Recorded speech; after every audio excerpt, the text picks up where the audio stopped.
personnel. C'était vraiment le groupe, la chimie. Ça a toujours été ça, le but du Scorpions. Et je me suis accroché à ça, tu sais.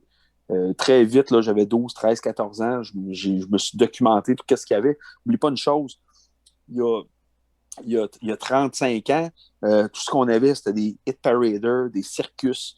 C'est les seuls magazines qu'on avait. À un moment donné, il a commencé à avoir Enfer Magazine, Hard Rock, des Kerrang, des Metal Hammer, des trucs comme ça. Mais ça, c'est vers 86-87. La seule information qu'on avait venait des magazines américains, les très rares importations. Il n'y avait pas d'Internet, il n'y avait rien. On avait, le hard rock puis le metal était mal vu. On avait 1 heure de hard rock par semaine à la télévision, là, à Much Music puis MTV. Je me souviens de l'été 84, quand ils ont lancé Much Music, mon frère puis moi, mais mes parents partaient en vacances des fois. Puis on gardait à la maison. Là, on était chanceux. Dans l'été 84, il y avait Much Music débrouillé. Je ne sais pas si vous avez connu ça. Vous êtes peut-être trop jeune. Non, malheureusement. Je suis né en 91. Bon, on a connu Musique Plus. On a connu. Donc, t'as 30 ans, mais c'est ça. Mais à l'époque, là, on avait Much Music. Puis une fois à l'heure, c'était toujours les mêmes vidéos qui passaient. C'était des vidéos d'Elton John, des trucs comme ça. C'était vraiment le début de Cars, Tina Turner. Puis à un moment donné, une fois ou deux par jour, il y avait We're Not Gonna Take It, The Twisted Sister, puis Rock You Like a Hurricane, Scorpions. Fait que nous autres, on passait la journée devant la TV à attendre que la vidéo passe. Puis une fois à l'heure, ils montraient un petit bout de footage du Oz Festival. Je ne sais pas si vous avez déjà entendu parler de ça, le fameux Oz Festival à San Bernardino, en Californie, le 29 mai 83. C'est 4 jours de rock. Tu avais U2, les groupes de New Wave, et ce qu'on appelle le Metal Day, le 29 mai 1983. Tu avais Quiet Riot, Scorpions, Triumph, Motley Crue, Ozzy Osbourne et Van Halen. Puis Judas Priest. Wow. C'est un festival que tous ces groupes-là parlent encore. C'était organisé par Steve Wozniak de Apple. Puis, il y a eu presque 400 000 personnes. J'ai eu la chance de connaître des gens qui étaient là. Écoute, il a fait genre 4 jours qu'il n'a pas tombé une goutte de pluie. Là. Au mois de mai, en Californie, on s'entend, il fait 40 tous les jours. Puis, je me souviens, ils montraient du footage, on voyait des petits bouts de Van Halen, des petits bouts de Scorpion. Là, tu avais en avant les gars de sécurité qui arrosaient la foule avec des hausses de pompiers. Et nous autres, ça nous faisait capoter, de voir ça, les bands avec des murs de Marshall à l'époque. Puis tous ces groupes-là étaient à leur apogée. Judas Priest était à leur apogée. Ozzy, c'était le premier show avec Jay Keeley à la guitare qui remplaçait officiellement Randy Rhoads. C'était vraiment quelque chose de fascinant. Là, on était... C'est ça. Puis, de voir Scorpions dans cet environnement-là aussi, qui avait volé à vedette à Van Halen, c'était quelque chose. T'sais. Puis là, ben, rendu vers 1986, là, j'étais meilleur à la guitare un peu, puis c'était mon idée, c'était de faire un groupe, c'était mon rêve de faire. Tu sais, comme quelqu'un qui a toujours trippé sur Elvis, c'était de faire des imitations d'Elvis, les Beatles, n'importe qui voulait pas dans les années 60 faire un groupe comme les Beatles, t'sais. Ben, tu sais, c'est ça. Tout le monde, moi, quand j'étais jeune, tout le monde voulait faire des imitations de Kiss. T'sais, on a fait des lip-syncs de Kiss, on se maquillait en Kiss. Écoute, je sais pas combien de fois on passait l'Halloween. Moi, ma mémoire remonte loin dans les années 70. Moi, je me souviens des comics de Kiss à TV. Là. On avait une boîte à lunch de Kiss. On avait le film de Kiss, Meet the Phantom of the Park. J'ai vu ça à la télévision quand ça a passé à l'époque. Écoute, c'était une période fascinante. Là. Il y avait quelque chose là, dans le hard rock, puis le hard rock pop, là, de quelque chose qui venait de chercher de vraiment excitant. Les Scorpions existaient depuis quand même beaucoup plus longtemps que ça, mais eux sont arrivés, les gens les ont découverts avec ce qu'on appelle le New Wave of British Heavy Metal en 1979-80. Eux sont arrivés avec des groupes qu'eux autres même avaient influencés, Iron Maiden, Def Leppard, les Tigers of Pangtang, name it, Saxon, tu sais. Puis c'était vraiment une période là, qui était vraiment... c'est dur à expliquer, mais c'est ça. Il y a un côté excitant. Puis, tu sais, moi, ben, plus que ça allait, j'ai réussi en 1988 à aller rencontrer Scorpions pour la première fois, tu sais. Puis, à partir de ce moment-là, on est devenus des amis personnels. Puis, ça a jamais arrêté, tu sais. Comment ça s'est passé? Excuse-moi, vas-y donc, Mathieu. Comment ça s'est passé la rencontre, ouais? Écoute, moi, c'est pas que je m'attendais à rien, mais tu sais, il faut que tu essaies dans la vie, là. Si tu n'essayes pas, tu n'as rien. T'sais. Le monde dit t'es chanceux de les avoir rencontrés, mais c'est un long road. Là, Ouais. À l'époque, à Québec, tout ce qu'on avait de station rock, il y avait FM 93. C'est eux autres qui présentaient les spectacles. Tu voyais le logo d'FM 93 dans les posters, dans le journal. C'était quelque chose de vraiment, là, hey, aller à la station FM 93, là, c'était comme une aventure, là, aller porter l'anneau dans le volcan. C'était un peu comme ça. J'avais 17 ans, j'ai pris mon courage à deux mains, ouais.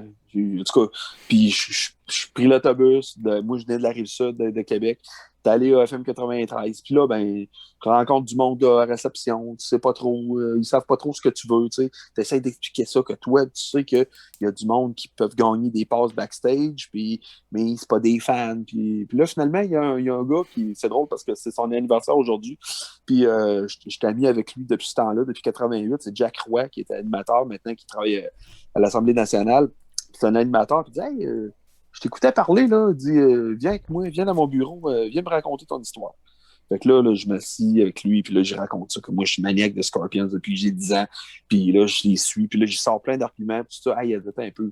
Puis son intercom, il appelle le gars de la promotion, puis il fait venir, il dit, hey, lui, là, il mérite sa passe backstage. Fait qu'il m'a organisé ça pour me donner une passe backstage, tu sais. Puis dans l'hiver, avant ça, en 87, j'avais écrit une longue lettre à Rudolf Schenker, j'ai envoyé ça au fan club de Scorpions.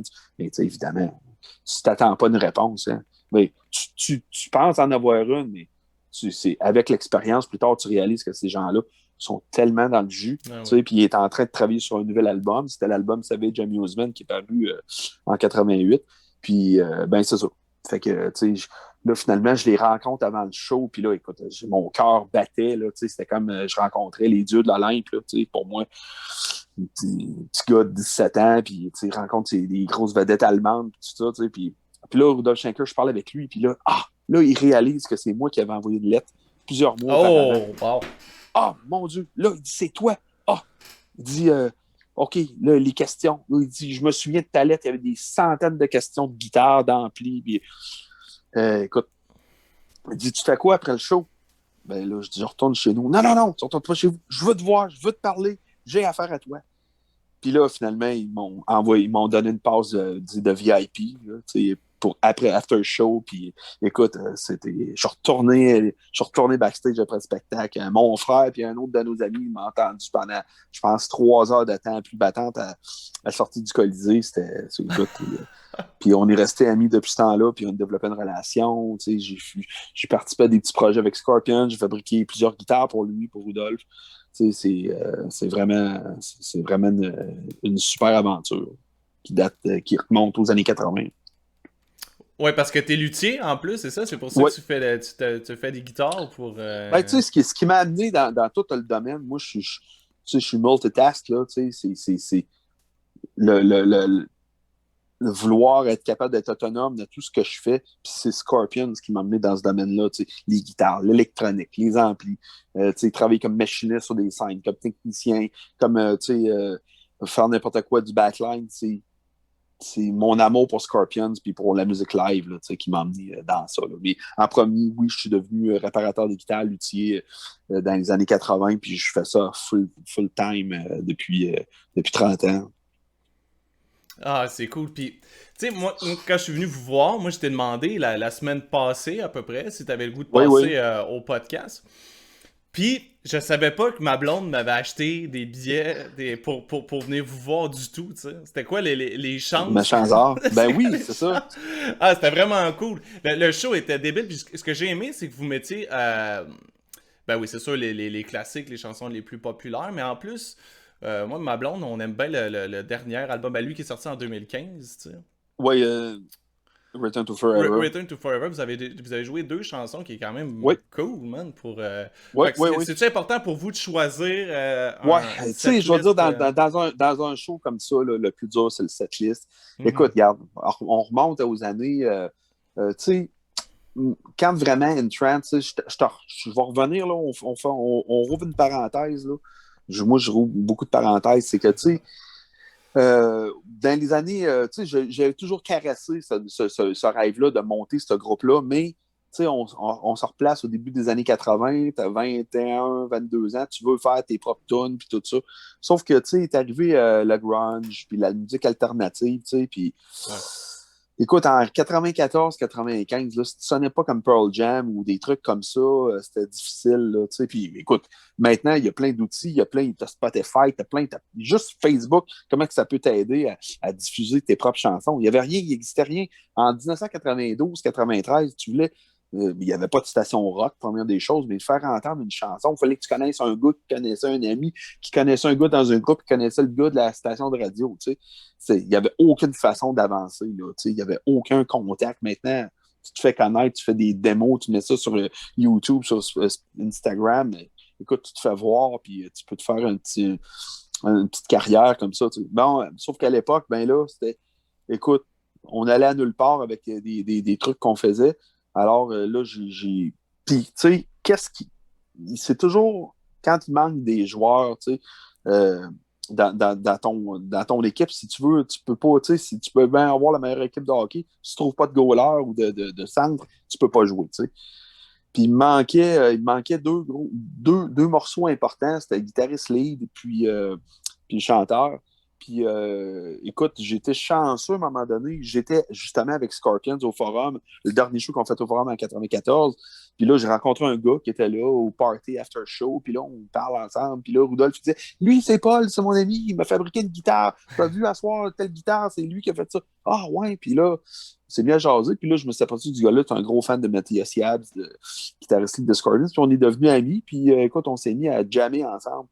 Fait que là, j'ai proposé de joindre comme mon groupe à Québec. C'était un peu spécial, là, un gars de Montréal, venir pratiquer de temps en temps. Puis finalement, ben, on a monté une trance comme ça. Puis naturellement, Stéphane, qui est notre chanteur depuis 1996, lui, il faisait déjà de la musique avec Jeff, le bassiste, depuis les années 80. C'est toutes des histoires, des relations qui remontent à très loin.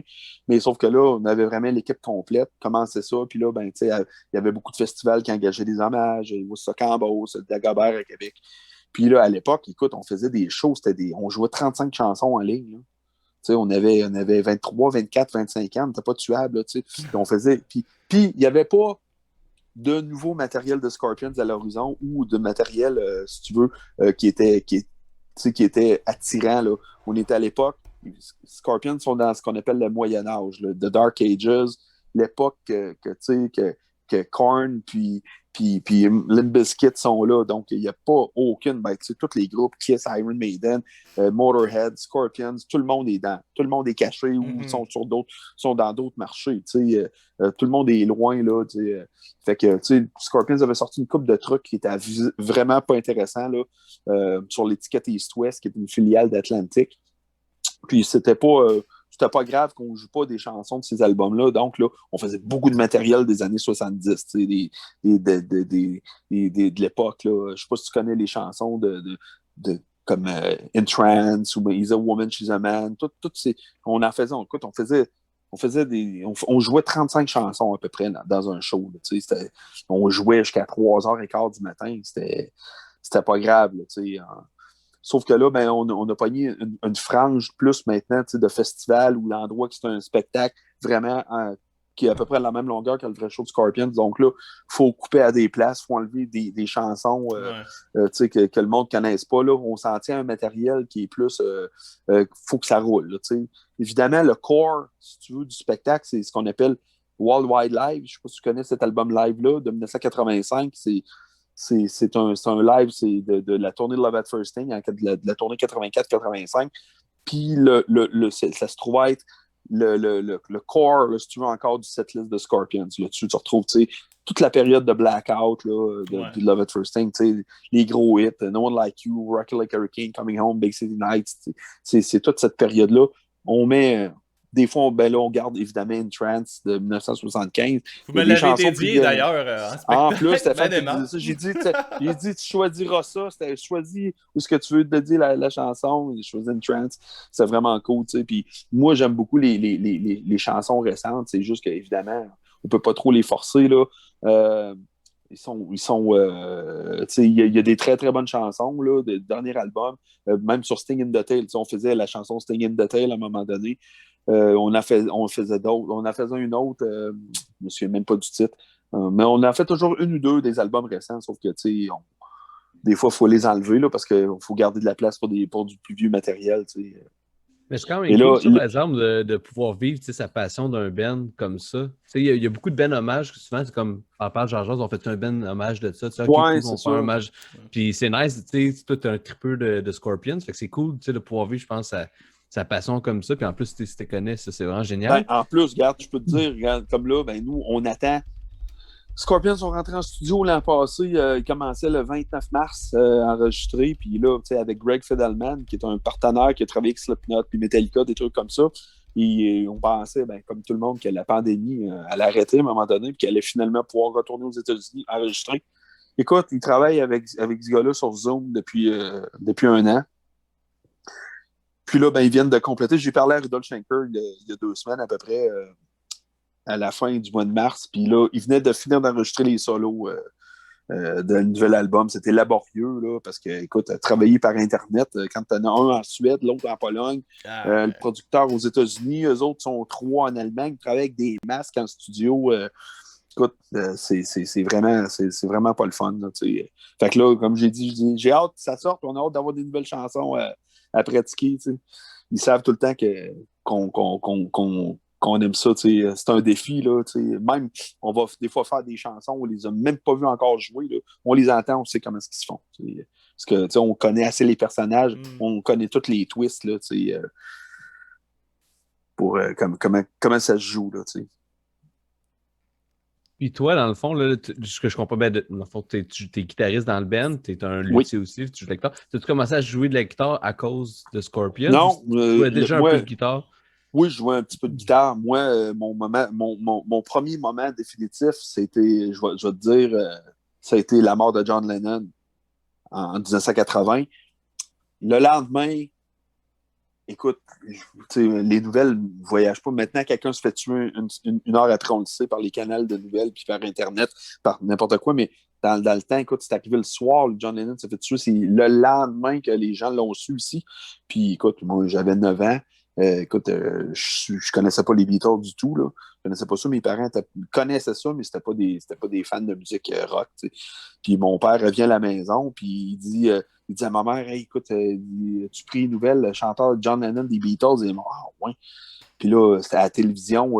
Là, ça a commencé là, à partir de ces journées-là à avoir des diffusions. Tu sais, de mémoire, je dis que c'est arrivé peut-être le lendemain, c'est peut-être le surlendemain, mais c'est dans les jours qui ont suivi la mort de John Lennon.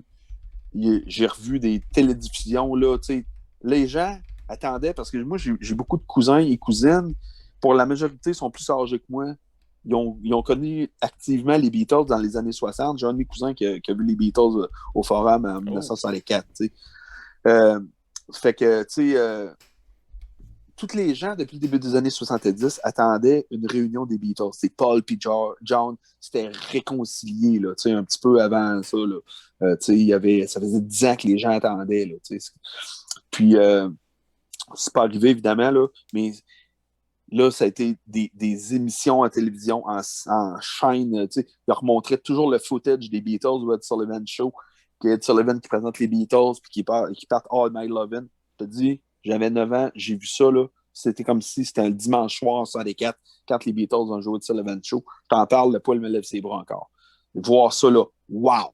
Puis c'était, là, mon père m'a monté une coupe d'accords, une vieille guitare, puis j'ai appris à jouer de la guitare comme ça, tu sais, puis les Beatles, puis là, ensuite de ça, tu sais, au début des années 80, t'avais beaucoup de groupes, là, moi, ce qui m'a amené beaucoup à apprendre à faire du rock, t'avais I Love Rock and Roll, Joan Jett, puis des Iron Man, puis des trucs qu'on entendait dans le voisinage, parce que tous mes amis avaient des sœurs puis des frères plus vieux, puis ils écoutaient tout du Black Sabbath, du Rainbow, puis même du Scorpion, j'en avais déjà entendu avant No One Like You, mais j'étais toujours souvenu de He's a Woman, She's a Man. J'avais la sœur de mon ami avait la compilation Scorpions Best Volume 1 avec la fille avec un scorpion, c'est une fesse. T'sais. On s'est toujours souvenu de ça quand on était jeune. Je ne sais pas si vous avez déjà vu cet album-là. C'est une compilation. Puis là, il y avait The Woman She's a Man. J'avais 8-9 ans.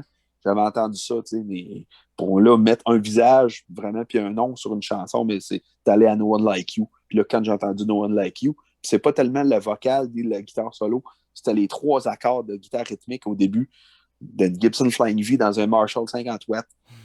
Cette recette-là, ce son-là, les accords, la, fa, sol, c'est un template et ça m'a attiré pour jusqu'à la fin des temps.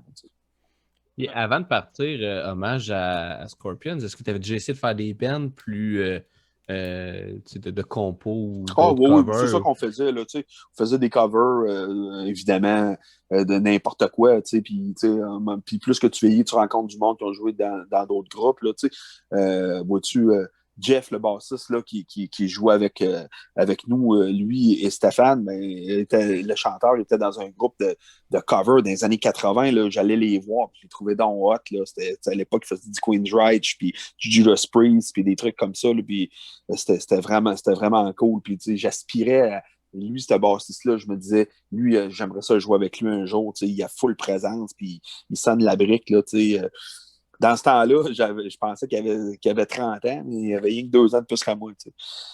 Et, écoute, tu rencontres plein de gens, puis c'est ça, on a fait plein de covers, mais à un moment donné, là, tu aspires à aller jouer dans un club, puis il faut que tu joues les tonnes à la mode, mais moi, ça ne m'attirait pas, là, faire des trucs comme ça, là, nécessairement.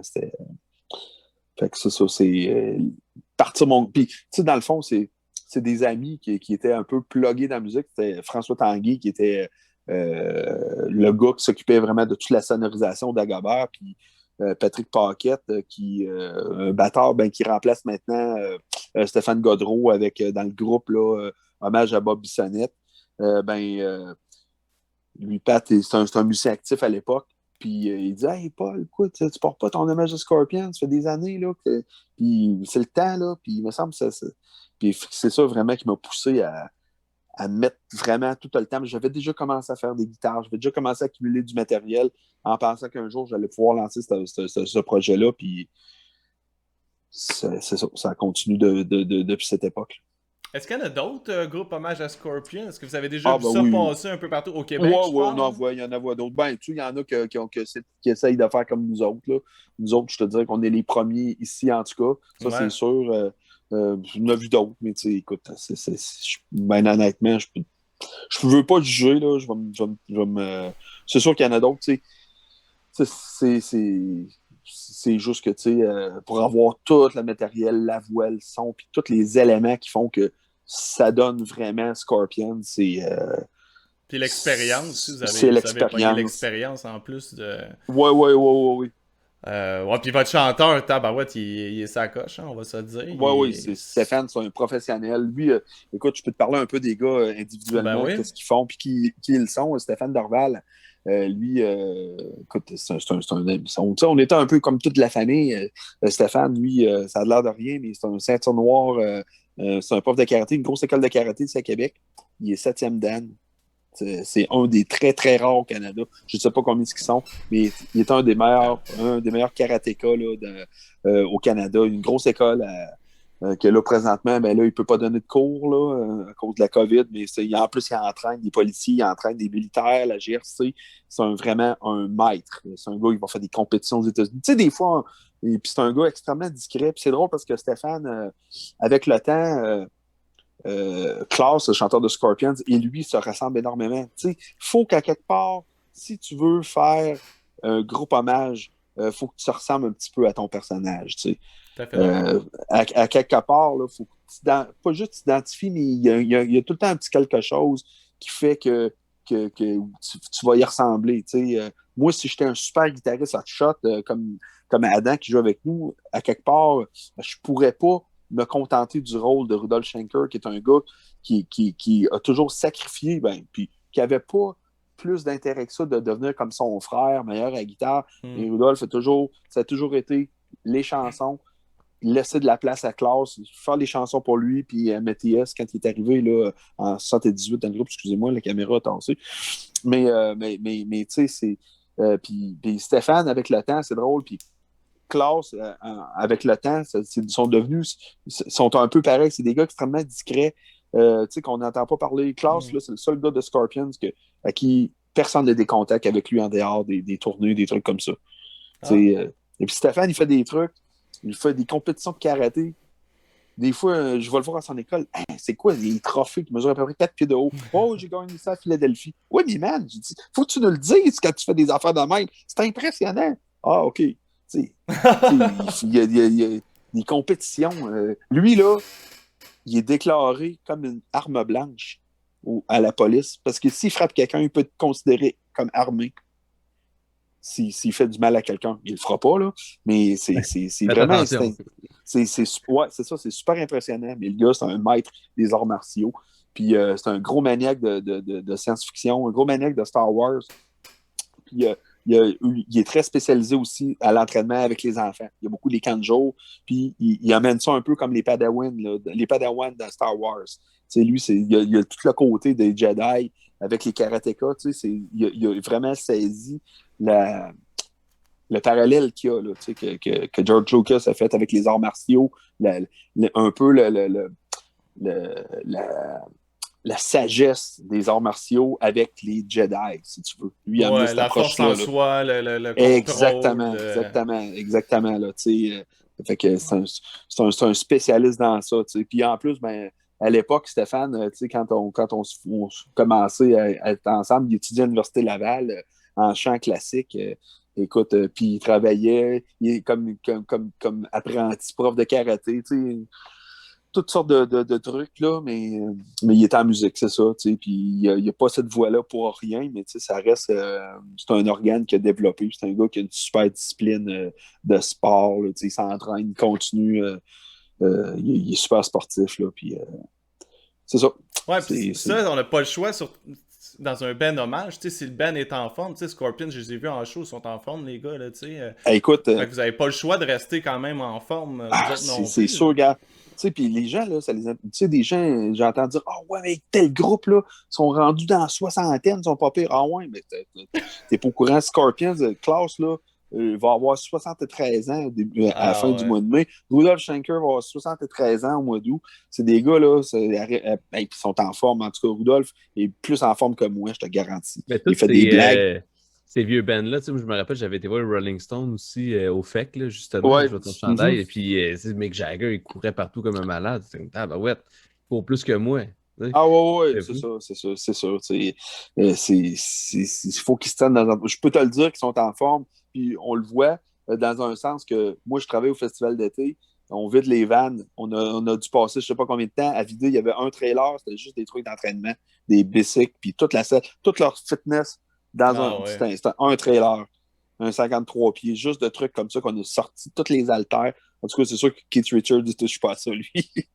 Non, lui, il fume sa cigarette. Oh, ouais, c'est comique. Moi, je ne les ai pas rencontrés, les Stones. On travaillait avec leur équipe, là, mais c'est bien spécial. Les Stones, c'est une autre histoire complètement séparée. Mais c'est ça, les vieux groupes, là, Scorpions ont une discipline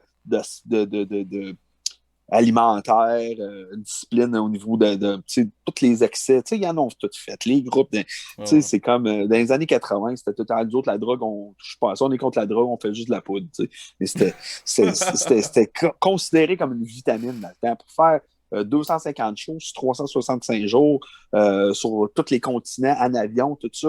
Tu regardes les horaires de tournée du temps, c'est impossible que les groupes aient fait ça en mangeant des cornflakes. C'est certain, mais ça fait partie du temps. Il ne faut pas que tu vois ça comme oh mon Dieu, je suis choqué qu'elle touchait de la coke, Christy. Tout le monde en faisait. Ouais, je veux dire, c'est autant les équipes techniques que je veux dire, les musiciens. Je sais pas, ça faisait partie des mœurs. Puis la musique était bien meilleure dans ce temps-là. mais c'est ça.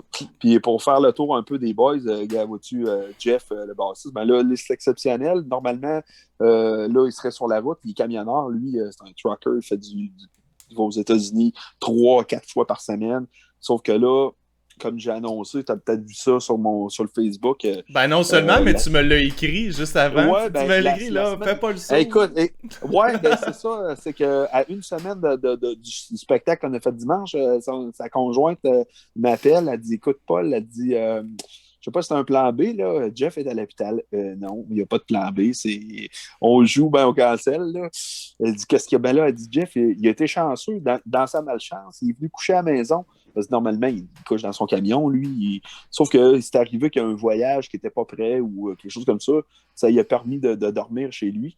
Puis il s'est levé dans la nuit, puis à l'hôpital direct. Une opération au foie, vésicule biliaire. Écoute, là, nous autres, ça nous inquiétait un peu. Sauf que là, quand j'y ai parlé dimanche, pas celui-là, mais le jour de Pâques, je dis, t'es-tu capable de jouer? Il dit oui, mais il va peut-être falloir que je joue assis. C'est tout ce que je veux t'entendre me dire. Parce que c'est un gars, Jeff, t'as vu la pièce d'homme. Lui, c'est sur vider les trailers, ces trucs-là, le road case, on a toujours besoin de lui. C'est l'homme fort, puis sauf que là, ça apparaît quand il n'était pas là, sauf que on avait besoin de plus de monde. Fait qu'en tout cas, ça nous faisait peur un peu, mais sauf que tu es capable de jouer, parfait, c'était l'important. C'est pour ça qu'on a adapté le spectacle, à jouer assis, avec une base Steinberger, là, ça faisait pas Scorpions, mais regarde, on s'est dit, les notes vont être là, le son va être là, le monde va triper. Le fait que tu sois là, puis plein de gens ils s'étaient inquiétés. Allez-vous pouvoir jouer? Oui, on a acheté les billets, aucun problème. On va être là. The show must go on. Yes, puis en plus, ça paraissait pas tant que ça, comme tu dis, c'était une bonne pièce d'homme, puis il était assis, mais de loin, on dirait que c'était quasiment un gars debout, c'est juste qu'il... Ouais, c'est ça. L'affaire, c'est que lui et moi, dans le show, c'est que, on blende, quand même, dans les années... nous autres, c'est qu'on va rechercher des éléments, quand même, un peu de Scorpions vintage, si tu veux. Les chorégraphies sur lesquelles nous autres, on a grandi, c'était beaucoup les années 80. Et Rudolph et Francis, le bassiste qui était là de 73 à 92, il interagissait beaucoup en spectacle. Fait que là, moi, je suis habitué, Jeff et moi, on fait plein d'affaires ensemble naturelles. Là. On ne se regarde pas. Là. Ça lock, mon gars, comme les Snowbirds. Là, c'est... Pendant que, mettons, Adam il fait son solo, nous autres on a une chorégraphie, on ne pratique jamais. C'est des affaires qu'on fait depuis 25 ans. T'sais. Sauf que là, ça ne bougeait pas à côté de moi, tu comprends-tu? Là? Ça fait que c'était bizarre. Là. J'avais pas mon twin là, de côté rythmique avec moi. C'était une drôle de dynamique, mais regarde, c'est ça, il est plein de trous là, dans le ventre. Là. Fait que, il a l'air d'être à la guerre. Il a pris du plomb, le Jeff. Fait que, c'est ça. Regarde, le monde a aussi, à quelque part, là, ça arrive à d'autres groupes, là, mais nous autres, s'il était capable de jouer, c'était tant mieux. On est super contents. Ça a bien été. Puis si ça s'en est bien, ben, tant mieux, Colin. Ceux qui ont... C'est juste que pour nous autres, il manquait comme un cinquième. Même au début de tout, il dit je vais me mettre en arrière des décors, je veux pas venir au band. Non. Tu t'en viens à côté de moi. Tu fais partie du show, tu vas chanter, puis tu vas faire tes tunes au complet. Là. Caché en arrière, ça faisait un petit peu musicien de support. Ça fait claviériste d'Ozzy, caché dans le décor. Je voulais pas que ça ressemble à ça. Là. Non, tu fais partie intégrante du band, puis tu vas être là. Ah non, c'était parfait. Le setup était parfait comme ça. C'est ça, mais puis, une super dynamique. Regarde, on va continuer un peu. Steve Chasson, batteur, écoute, une machine de guerre. Lui, c'est un autre gars, ça, que dans les années, on se connaît depuis 89 à peu près. C'est un gars que j'allais voir jouer dans un bar avec les autres groupes avec lesquels il jouait. Puis Steve essaie de développer, lui... une spécialité, c'est un prof aussi, lui, il a une grosse école de musique à Lac-Saint-Charles, l'école Unica. C'est un maniaque de sono et de studio. Il a un studio d'enregistrement. C'est un gars extrêmement minutieux. Vous verrez son installation où ça vous mettrait en maudit tellement qu'un gars comme lui n'est pas capable de travailler actuellement. Il a construit sa maison en fonction de son école et son studio. Il a dessiné les plans. C'est pas juste une affaire, ben là, j'achète une maison, j'abats des murs. Non. Lui, il a dessiné la maison en fonction de ce qu'il voulait faire.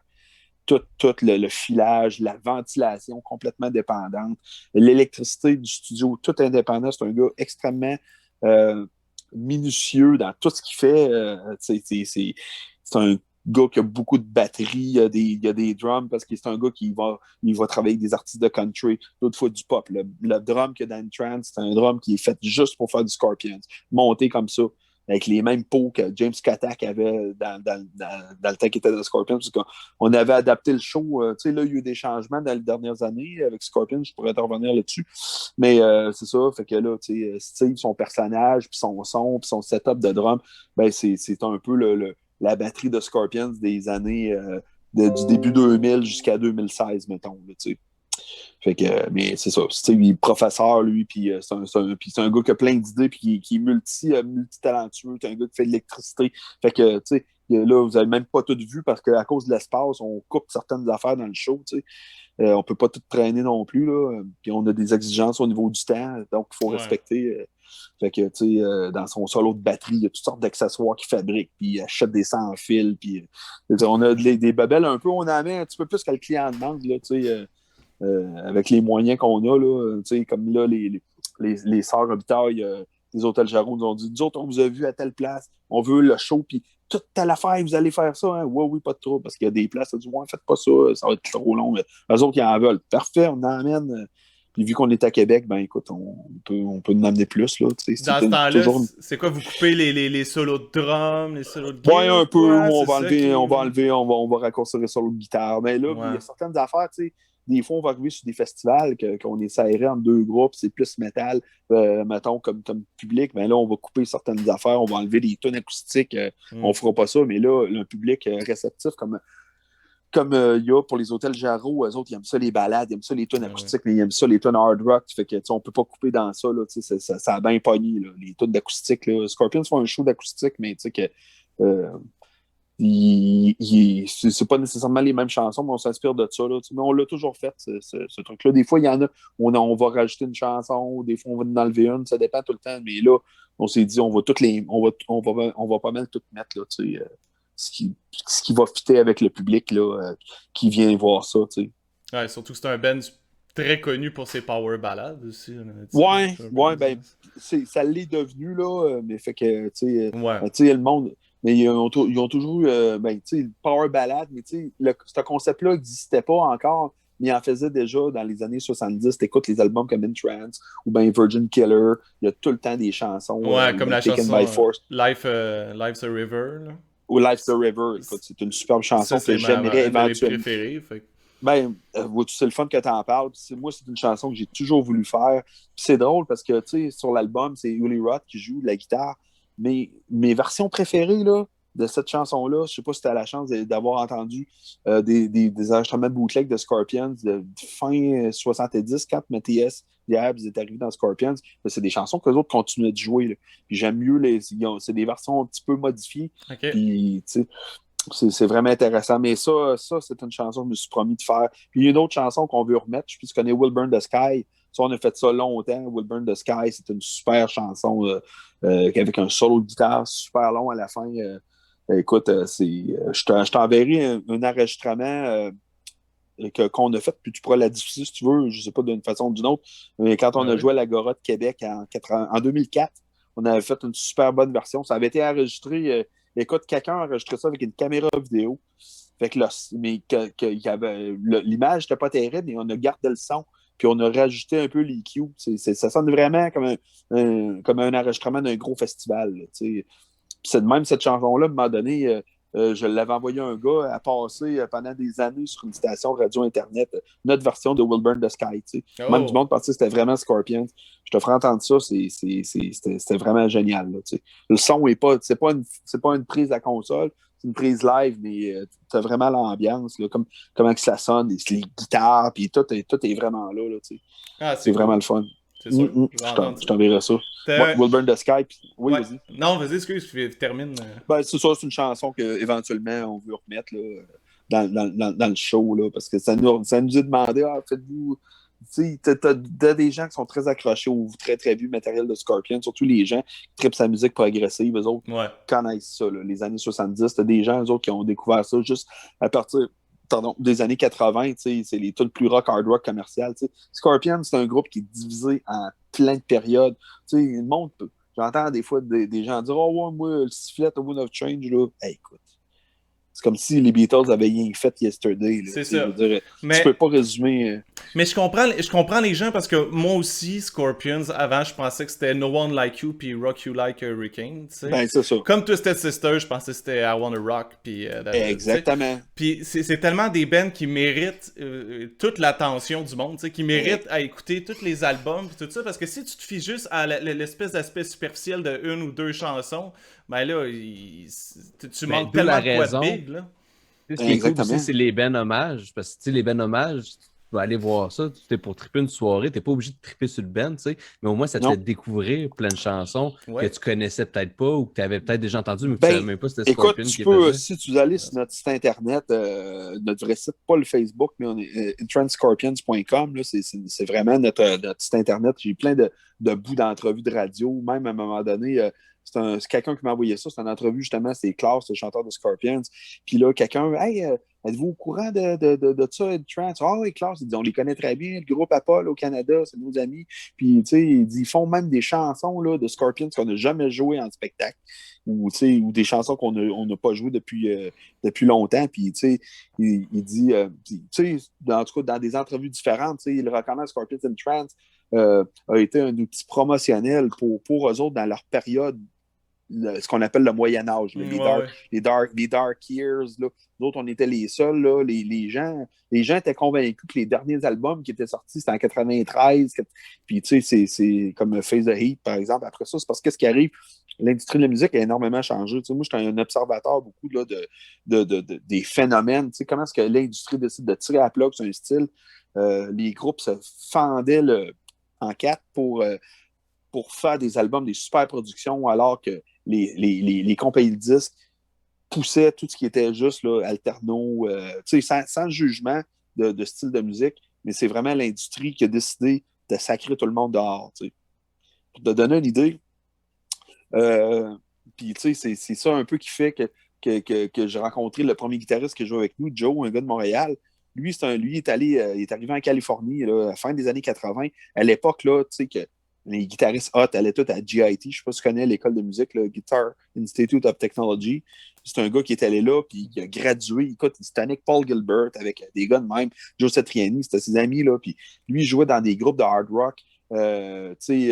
Qui aspiraient à devenir des stars. Là, c'était à l'époque du pay-to-play, là, les groupes qui jouaient au Whiskey a Go-Go puis au Gazzari, les gros clubs. Là, parce qu'après que Motley Crue puis Guns N' Roses ont été découverts, tous les groupes jouaient là. Les groupes payaient 2 à 3 000 $ par soir parce que supposément un gars de CBS ou de Polygram ou d'Atlantic allait être là. Les boss d'abord se sont enrichis. Là. Ils ne payaient pas les groupes, c'est les groupes qui payaient pour jouer. T'sais. Le pay-to-play, c'était le phénomène du temps. Puis lui, il était en Californie, là-bas. Là, il jouait dans plein de groupes, il était en demande. Jusqu'en 93, là, après que le gros nuage noir de Seattle ait wipé tout, que les groupes de hard rock qui étaient signés se sont fait racheter leur contrat. Puis lui, il est revenu à Montréal parce qu'il n'y avait plus de groupe de musique. Là. Il n'était pas pour se forcer à jouer du Nirvana, alors que le gars a des diplômes épais pour faire de la musique. Fait qu'il est revenu à Montréal, puis il travaillait, puis il donnait des cours de guitare, puis on s'est rencontrés au forum demain. T'sais. Mais c'est ça, c'est l'industrie qui a décidé que les groupes de hard rock, ils étaient plus bons. T'sais. Pour ça, Bruce Dickinson est parti d'Iron Maiden. Il y a eu plein de trucs. Là. Oui, il y a des groupes qui sont restés. Guns est resté, Pantera est resté, mais les gros groupes majors là, ont fallu qu'ils se remettent en question beaucoup. Ils sont allés sur d'autres marchés et ça n'a pas été facile pour personne. Alors, donc, pendant ce temps-là, ben, nous autres ici, on servait un petit peu là, d'apôtres et de disciples là, qui propageaient la nouvelle des nouveautés de Scorpions. Le monde venait de voir c'est quoi la chanson que vous avez jouée à ce soir. Puis, on allait jouer dans des endroits, je dirais pas, des endroits que c'est sûr qui n'étaient pas au courant là, des nouveautés. Qu'on jouait des nouvelles chansons. Ah, ben là, ça, c'est du nouvel album qui est sorti. Puis, il y a peut-être de quoi de nouveau qui s'en vient. Tout était incertain là, dans les années 90 pour les vieux groupes. Là. Donc, Scorpions, on l'ont reconnu plusieurs fois. Trance, ils ont été là pour waver le drapeau Keep Birds of the Flame, comme on dirait. Là, fait que c'était vraiment le fun d'être reconnu pour ça. Là, ben, ça doit être débile. C'est ton groupe préféré, c'est ton groupe qui t'a fait enjoy la musique autant que ça, puis ils te donnent de la reconnaissance comme ça pour avoir ça c'est sûr. C'est sûr, puis c'est le fun parce que, tu sais, nous autres, quand Scorpions sont dans les parages, ben là, on se parle souvent à l'avance, puis là, ben, toute ma gang vient, puis on est une grosse gang là, en backstage, là, puis tout le monde se connaît, puis de l'équipe technique, moi, il y a des techniciens qui travaillent avec Scorpions depuis 30 ans, que on est des amis, là, on se connaît super bien, là, fait que, puis je gêne pas eux autres même pour me texter ou ben m'envoyer un email pour me poser des questions. C'est sur un avis, quel genre de pick-up tu mettrais sur telle guitare, des trucs comme ça, c'est le fun. Là, eux autres m'ont emmené là-dedans, puis à quelque part, ben là, je suis rendu à un point que je peux donner un avis sur quelque chose. Là, Ouais, t'es plus un fanboy, là, t'es rendu... Non, c'est ça. Ça, c'est cool. Mais c'est vraiment le fun. En plus que là, tous les gars du groupe connaissent tout le monde de notre entourage. Puis on arrive à un point aussi que quand on se voit, on parle même plus de musique. Là. Ouais. On parle d'autres choses, là, de la famille, puis des trucs comme ça. Là. C'est vraiment le fun. Puis vous avez joué avec eux au Festival d'été de Québec? Oui, ben en 2006, en fait, c'est moi qui avait mis Scorpions au Festival d'été un peu en connexion, là. M. Hammond, qui était le manager, puis avec Jean Beauchamp, dans le temps, qui était le directeur de la programmation. Puis c'est parce que ça faisait quand même plusieurs fois qu'il y avait des rendez-vous ratés. Scorpions, c'est des gars qui, ben, surtout Rudolph, lui et moi, ben, on a une relation d'amis, puis en plus, ben, il sait que il m'appelle son jumeau né d'une autre mère. Puis, ben, c'est ça, lui, il avait toujours eu des idées, à un moment donné, en 2004, en 2003, à un moment donné, c'était prévu qu'on joue au Colisée avec eux, qu'on fasse la Tune and Trance live. Finalement, ça n'a pas marché. Là. Il y a tout le temps des raisons. Les autres, ils ont des idées, mais ils n'en parlent pas à personne à l'avance. Ouais. Fait que là, ben, Michel Brazo, qui était le producteur dans ce temps-là, il ne voulait rien savoir. Fait que ça a gâché un peu le party. Ensuite de ça, là, en 2004, là, lui, il avait eu l'idée, le lancement du nouvel album, Unbreakable, de l'époque, qui était le premier album, si tu veux, de retour au hard rock de Scorpions. Après une couple des expérimentations là, des années 90, là, je sais pas si vous avez connu des albums comme Pure Instinct, Eye to Eye. C'est des drôles d'albums. Surtout Eye to Eye en 99, là, qui était... T'écoutes ça, là, oui, OK, il y a des idées pas pires. Où est-ce qu'ils s'en vont? Là? On s'en va où avec ça? Là? Ça cherchait un peu un autre son. Ben là, c'était à l'époque que là, le gros power pop, puis Prince est super à la mode. Ouais. Puis, ils ont essayé des trucs. Puis le pire, c'est que cet album-là est sorti en printemps 99. J'avais parlé à Rudolph, il m'avait appelé à un moment donné. Il était en Autriche en train d'enregistrer cet album-là. Puis il a dit, tu vas voir, tu vas capoter, ça va sonner comme Blackout puis Love Drive. Ah, ouais, tabarnache. Écoute, quand j'ai entendu ça, je revenais pas, je comprenais pas le rapport, pourquoi il m'avait dit ça. Ça n'avait aucun lien, aucune commune mesure. C'était plus proche de... Écoute, il n'y avait rien de hard rock là-dessus. Les chansons étaient super bonnes, mais c'était à l'époque beaucoup de layers acoustiques. Puis, c'était surproduit. C'était... En tout cas, il n'y a rien là, qui est sorti de là. Puis, ensuite de ça, ben, ils ont fait le gros projet. Ça fait longtemps qu'ils caressaient. Moi, il m'en avait parlé depuis 1995, ce qui est devenu Moment of Glory. C'est un projet de symphonique. Au début de tout, il était supposé faire ça avec Michael Kamen, l'arrangeur. Puis eux autres, ça n'avait pas fonctionné. Puis Michael Kamen est allé faire le projet de Scorpions avec Metallica. Ça les a vraiment irrités. Puis finalement... Ben ça, c'est-tu le projet d'orchestre? SNM, là. Ouais, c'est ça. Oui, OK. Mais au début de tout, c'était Scorpions, puis c'est Michael Kamen est allé faire ça avec Metallica, puis eux, ben, ils étaient découragés parce que lui-même avait essayé de les décourager de faire ce projet-là, parce qu'il disait que le hard rock, le classique, c'était une mode, c'était quelque chose qui pognait plus, puis écoute, ça a marché avec Metallica, finalement. L'affaire, c'est que leur idée a été faite avec un autre, puis après ça, se sont fait accuser d'avoir volé l'idée à Metallica, alors que moi, je peux te dire, j'ai des personnes qui étaient avec moi, qui ont entendu même Rudolph le dire sur le haut-parleur du téléphone. Il comptait pas juste, je le mettais où ce que je travaillais, les gens écoutaient, je le faisais entendre ce qu'il disait, puis écoute, j'ai des témoins auditifs de tout ça. Puis bref, c'est ça, mais c'était une période là, aussi qui s'en vont. Là. Aller jusqu'à 2003. Là, en 2002, là, ils ont décidé, bon, on passe la guenille là, sur le setlist, puis là, ils ont fait un genre de survey. Puis Scorpion, ça leur a pris du temps à s'ajuster un peu à la technologie, là, à Internet, puis avoir un site web, puis poser des questions. Puis là, ils ont dit, les fans, envoyez-nous un setlist de qu'est-ce que vous aimeriez. Finalement, ça a donné le setlist classique des années 80, là, avec des chansons comme à peu près que tu as entendu qu'on fait. Là. Puis ils sont repartis de là avec quelques nouvelles affaires. Ils sont allés rechercher des vieilles affaires des années 70. Puis là, ça les aurait encouragés à faire du hard rock. Puis, c'est ça. Alors, quand ils ont fait l'album Unbreakable, là, ils étaient rendus avec un nouveau bassiste, Pavel, qui est encore avec eux. C'est un Polonais. Puis là, l'idée, c'était de faire un lancement de ça à Varsovie. Puis là, que nous autres, on était inclus là-dedans. Puis finalement, le projet n'a jamais fonctionné parce que, tu sais, on va faire ça. Fait que, arrangez ça avec le promoteur en Pologne, il va vous. Ouais, tu sais, fait que. Je vois exactement c'est quoi cette.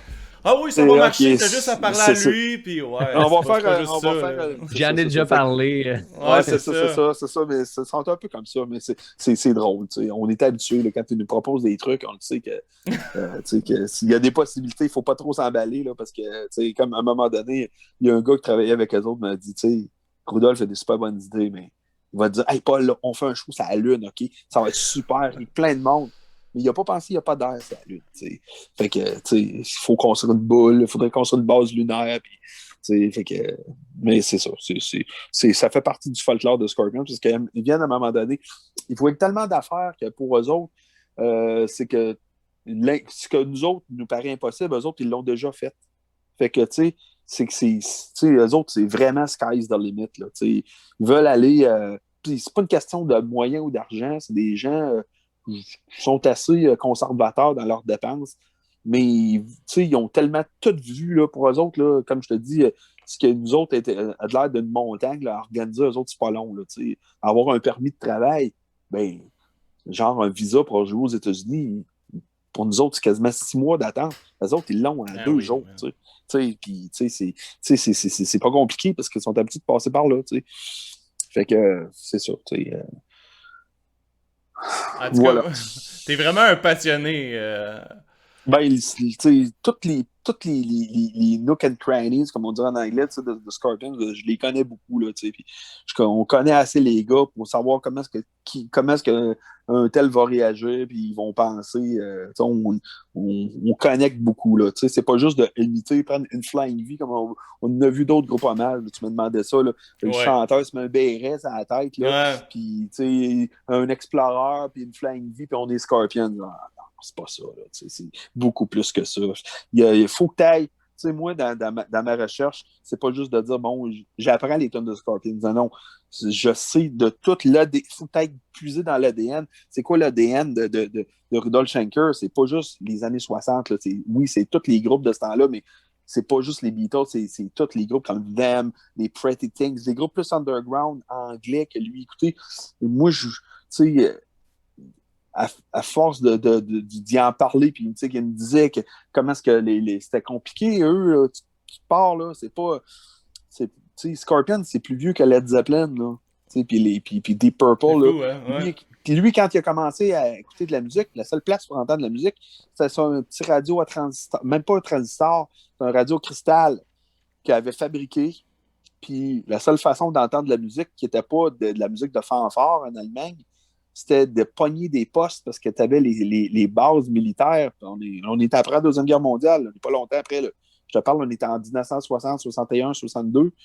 C'était l'occupation américaine, puis les Anglais qui sont là, qui passent des groupes de musique là, sur la radio de la BBC, puis c'était 1 heure par semaine. C'est de pogner le moment que ton père te pogne pas à cachette en train d'écouter du rock. Là, mais ils ont été quand même chanceux parce que leurs parents étaient assez sportifs de ça, mais écoute, faut se mettre dans le contexte de l'époque. Là, donc, il faut aller chercher, moi, je suis allé chercher l'ADN de comment est-ce que ça a tout commencé. Là, puis maintenant, ben, quelqu'un qui veut le faire, c'est facile, il y a tout ça sur Internet.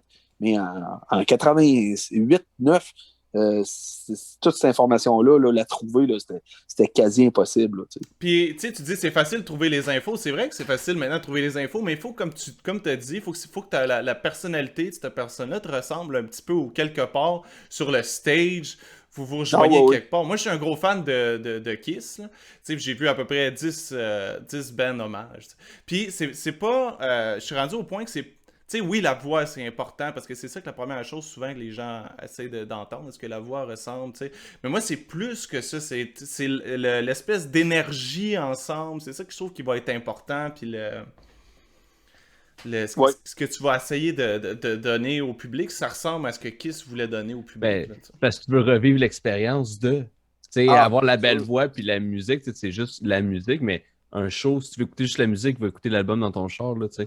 Le show, c'est un show, fait que tu veux revivre ça. Fait que oui, un ben hommage, ça a besoin d'avoir cette essence-là, un peu de. Oui, puis c'est ça, c'est d'avoir la façon de faire sonner ça en show, tu sais. Moi, personnellement, tu sais, le monde, je suis un amateur de presque de musique live. Tu sais, j'écoute que des lives, des bootlegs, des trucs comme ça, parce que tu sais, je me suis toujours dit, oui, un album studio, c'est super, mais comme mon père a toujours dit, c'est comme un film, hein, c'est arrangé avec le gars des vues. Tu sais. Fait que, tu sais, c'est quand tu entends vraiment la musique live, tu entends juste 2 guitares, tu n'entends pas plusieurs pistes, là, tu sais, c'est vraiment... C'est la vraie affaire. T'sais. Fait que c'est de faire recréer ça comme le vrai groupe sonne en spectacle. T'sais. Ouais, ben, même que moi je me suis. Mathieu, il m'a acheté un lecteur, un record player là, de vinyle, tu sais. Puis avec ça, on trouve un espèce de grain des choses que j'avais entendu longtemps, mais tu sais, qui était comme peaufiné, comme s'il y avait un filtre dessus. Puis maintenant, en vinyle comme ça enlève l'espèce de filtre que. Oui. Ben, qu'est-ce qui arrive, c'est que, tu sais, la musique, là, surtout en numérique, est tellement compressée. Puis surtout, si vous avez écouté des trucs en MP3, le MP3, l'affaire, tu sais, ils vont enlever tout, ils vont tout combler, tu sais, l'espace occupé par le reverb, puis tous les effets, puis certaines pistes, ils sont tout enlevés. C'est parce que c'est impossible d'avoir toute la qualité dans un si petit format. Puis, tu sais, aussi, tu sais, ça me fait rire, je sais pas si vous avez déjà vu la caricature. C'est 30 000 pièces de guitare, une console d'un demi-million de dollars, 7 000 pièces de micro, hein, telle affaire. C'est un gros budget de mastering studio, payer 20 000 pièces de mastering, puis au bout du compte, cette musique-là est compressée MP3, écoutée dans des écouteurs à 5 pièces. Tu sais, c'est fait que tu peux pas tout entendre. Moi, j'ai vraiment, c'est drôle parce que c'est à un moment donné, j'écoutais des chansons de Scorpions des années 70. Ça se trouvait que c'était une cassette dans le temps, puis à l'atelier où je travaillais, chez Richard Gendreau, pas le nommer, le magazine de musique à Québec, mon ami André, qui travaillait avec moi, avait réparé une caisse, un studio moniteur JBL des années 70, qui écoutait un bras, là, puis j'ai entendu des choses en l'essayant, en écoutant ma musique dans ça, des choses que je n'avais jamais entendues avant. C'est vraiment là. Puis tu parlais de vinyle, oui. Puis le vinyle, en plus, c'est un phénomène mécanique. Là, la musique, de la façon que tout est là. Il n'y a pas de compression, il n'y a rien. Non, exact. Puis même que moi, je veux pas. Puis je pense pas que ça ait vraiment d'effet, mais c'est dans ma tête que je veux même pas qu'il soit Bluetooth. Là, je veux que ça soit connecté. Puis que ça soit. Oui, tu disais que. Oui, je comprends ce que tu veux. Tu sais. C'est sûr que le numérique, en tout cas, l'écouter, c'est une affaire. Au début de tout, quand ça a commencé à l'enregistrer, moi, j'avais un atelier de réparation de guitare, de location, dans un studio d'enregistrement à Québec. Puis, c'était les premières années, là, je te parle en 94, 95, quand il a commencé à avoir de l'enregistrement numérique. Puis les gens se plaignaient, ça sonne froid, le numérique, ça n'a pas de chaleur. Ben, c'est parce que ce qui arrive, c'est que le numérique, il n'y a pas de filtre. Hein. Sur l'enregistrement, parce que l'enregistrement analogue, il y a tellement de trucs qui rentrent en ligne de compte qui masquent un peu les défauts et les problèmes que les gens ne les entendaient pas.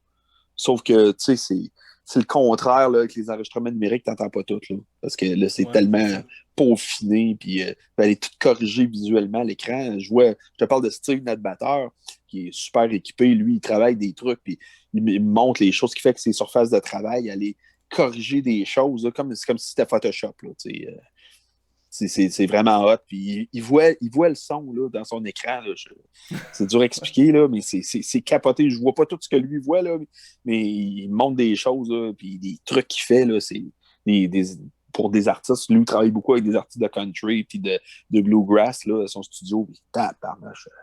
C'est fantastique. Là, C'est cool. Son studio, il est-tu dans votre coin, dans le Oui, coin de Québec? Il est à Lac-Saint-Charles. C'est à Lac-Saint-Charles, sur la rue Manic à Lac-Saint-Charles. Puis les gens qui veulent de l'information, c'est www.unica.ca.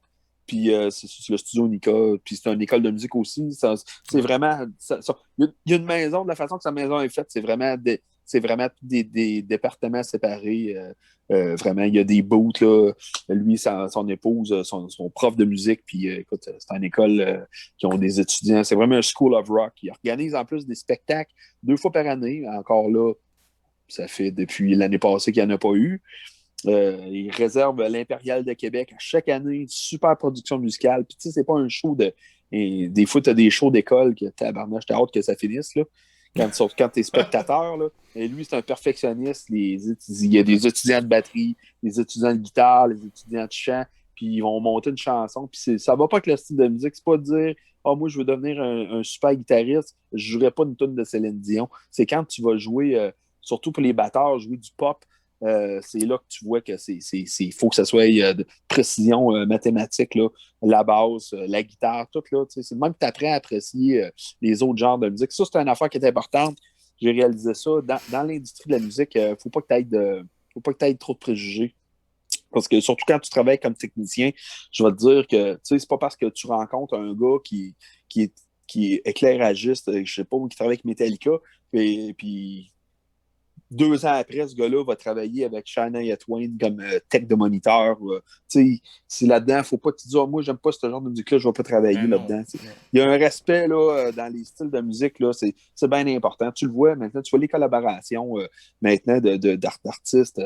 Regarde, Mick Jagger vient de faire une tonne avec Dave Grohl. C'est vraiment. Puis c'est pas une question d'âge ou whatever. T'es dans ce domaine-là. Moi, ça fait 30 ans là, que je travaille comme tech au festival d'été. Puis, ben, pas 30 ans en temps continu, mais j'ai commencé. Et là, ça fait plusieurs années que je suis là à temps plein sur les plaines. Mais quand on rencontre des techniciens, un va être avec 21 Pilots, 2 ans après ça, il va être avec Slipknot. Puis aussi, tu apprends dans la musique, tu rencontres des tour managers. Ils ont tous fait les jobs. Ils ont été tech de guitare en Led Zeppelin en 75. Ils ont été gars de moniteur avec Pink Floyd en 1979, la tournée de The Wall. Ils ont été avec Roger Waters. Il y a vraiment toute une escalade. Là, je me suis mis chum avec des légendes comme ça parce que ils savaient, comme il dirait, you fucking know your shit, man. Comme il me disait, une affaire que les jeunes, vous autres, je ne sais pas si vous êtes passés par là, mais moi, ma génération, je parle comme un petit vieux, là, mais en tout cas, le monde, mes amis, là, ceux comme moi, là, au début de la cinquantaine, là, on a tous lu les pochettes. Hein, on rêvait, on n'avait pas de vidéo. Là, je te parle, on lisait les pochettes d'Iron Maiden, là, Killers, puis Number of the Beast, puis on les lisait, les pochettes au complet, Live After Death, là, le World Slavery Tour, là, la pochette, on la lisait, on la connaissait par cœur. Puis les chauffeurs de truck, les tour managers, les techs de guitare. Puis, c'est le même, à un moment donné, tu apprends des noms, puis ça te reste dans la tête, Il y a un moment donné, vois-tu, il y a un gars qui m'appelle, écoute, je te parle, on est en 96, il m'appelle à mon travail. Hello, Paul, it's Bill Barclay of the Scorpions. Je dis, The Bill Barclay? Il dit, yes, you know me. Je dis, yes. Là j'y explique, je dis, je sais ton nom parce que dans les années 80, entre 79, genre, puis telle année, tu étais le tech de guitare de Dave Murray. No way. Il dit, tu sais ça. Fait que là, tu sais, les gars, toutes ces personnalités-là, tu sais, les road managers, tous ceux qui travaillent, là, qui ont des gros postes avec les groupes, tu peux pas leur en passer, mais quand tu leur montres que tu connais ça, ben, ils t'acceptent dans leur si tu veux, comment je te dirais bien ça, dans leur univers. Il y a toute une hiérarchie dans ce domaine-là. Puis, quand tu montres du respect, qui sont passés par là, ben, c'est vraiment le fun. Ouais. Comme tu dis, il y a une hiérarchie, mais c'est le fun de voir des gens qui en ont fait beaucoup, puis à rester ouverts, parce que j'imagine avec le temps, il y en a qui en ont tellement vu qu'ils sont comme non, moi c'est ça que j'aime, puis les autres affaires. Ben, il y a ce monde-là aussi. Là. Ben, il arrive à un point, si t'arrives pas, je veux dire, t'arrives pas directeur gérant d'une équipe de hockey là, sans connaître le hockey. Je veux dire, tout le monde a joué à quelque part. Ouais. Je veux dire, les coachs, je veux dire, il y en a. Ou si tu as des super joueurs de hockey, moi, je suis un fan de Wayne Gretzky, et c'est le pire coach qu'il y a eu dans le national, avec les Coyotes. Mais tu as des coachs. Ouais, Maurice Richard, meilleur exemple. Maurice Richard avec les Nordiques, écoute, il était mauvais, là, j'ai fait une game, je pense. C'est ça, il y en a qui ne l'ont pas, mais je veux dire, quand même, là, c'est à force d'être dans ce domaine-là.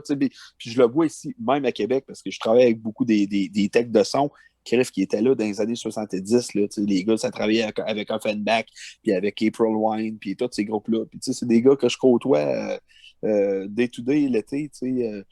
C'est vraiment cool. Merci Mathieu, j'ai vu que tu as mis les. Ouais, je me suis occupé de ça. Il a mis les liens pour le studio Unica dans le chat pour que les gens puissent aller parfait. voir. Puis le lien de Insurance Scorpions.com. Salut guys qui viennent d'arriver.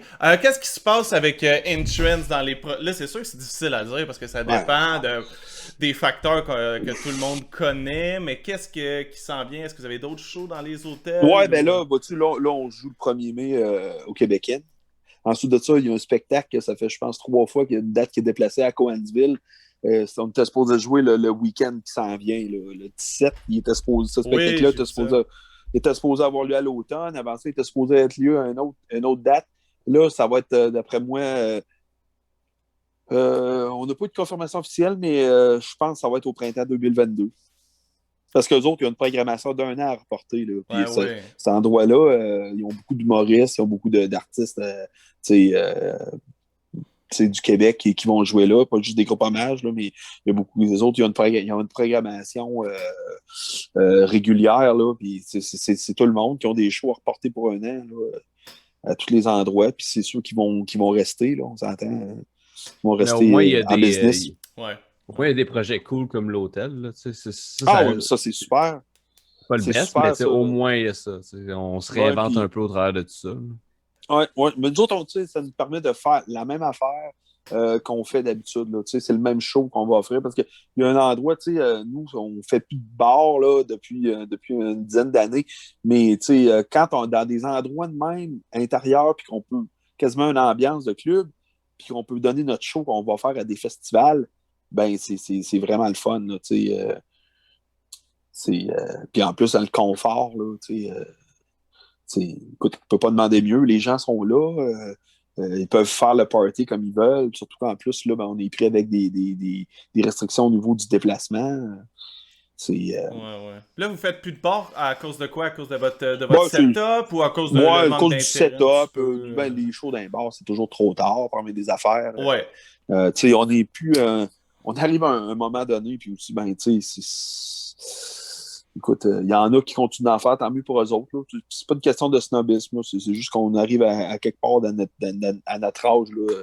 Moi, commencer à jouer à 11h, 11h30, là, c'est... non. Là. Vous avez le luxe aussi de choisir. Mais c'est ça. Mais c'est le fun là, quand vous jouez plus tôt. Là, jouer un peu plus tôt. Là, vous avez quand même joué tard. À quelle heure vous avez joué à l'hôtel? 9h? Ce qui arrive, c'est que ça dépend tout le temps de la première partie à quelle heure qu'elle finit. Puis là, c'est parce qu'on a des setups, des changements, des affaires à replacer. Fait que là, sinon, on commencerait plus de bonne heure, j'imagine.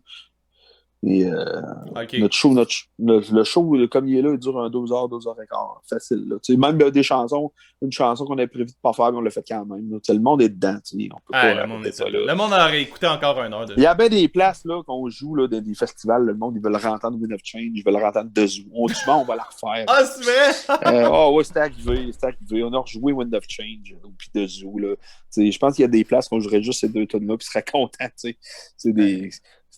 Tant mieux, Wind of Change, c'est une chanson. Quand t'es dedans, là, le monde, on peut dire, elle est brûlée, là, oui, elle est brûlée.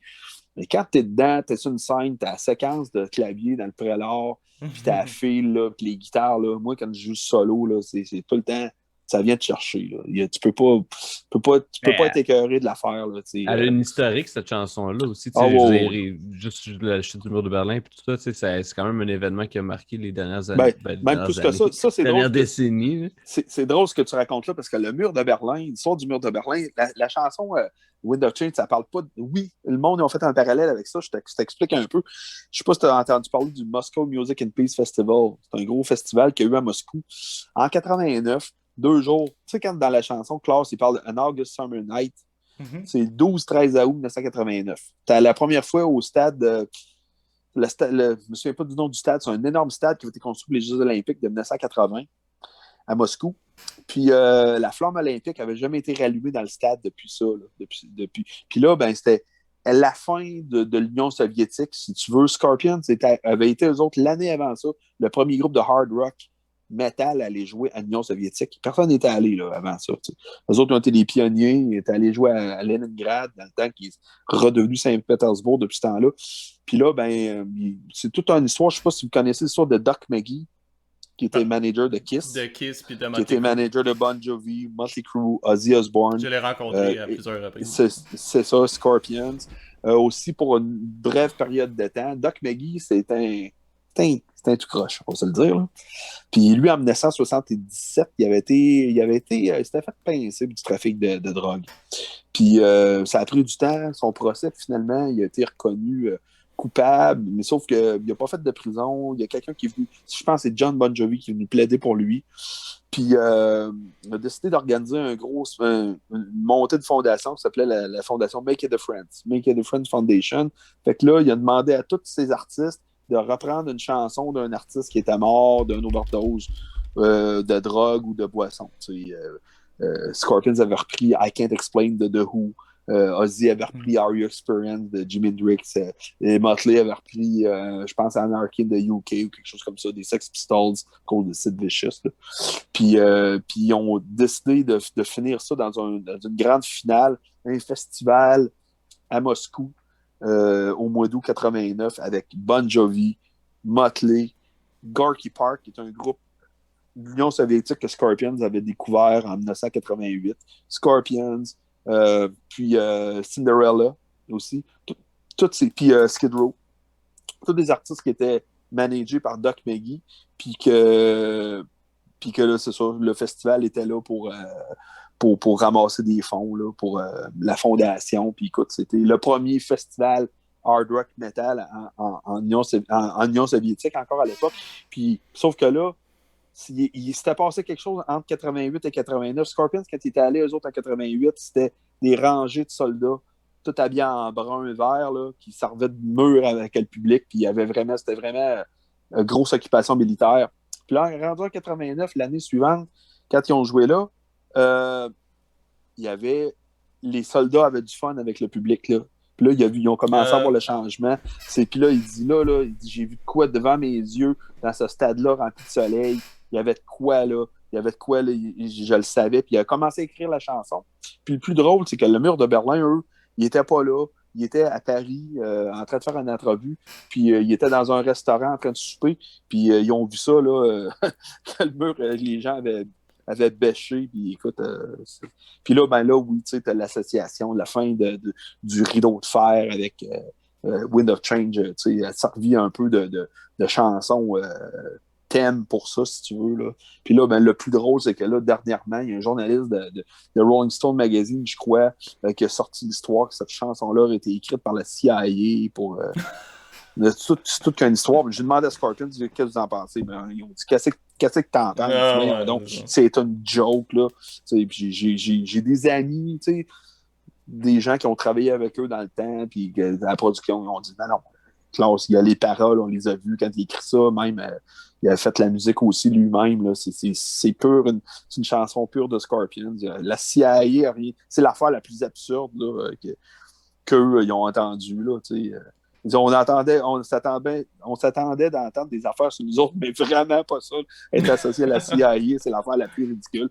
Ça fait 1 an à peu près que cette rumeur-là tourne. Là. C'est pour ça que c'est rendu un running gag. Là, c'est une chanson que la CIA aurait écrit pour Scorpions. Là, puis j'aurais pas vu le but, c'est quoi. Là, ça m'a été demandé. Maintenant, on connaît. Hein, Mathieu?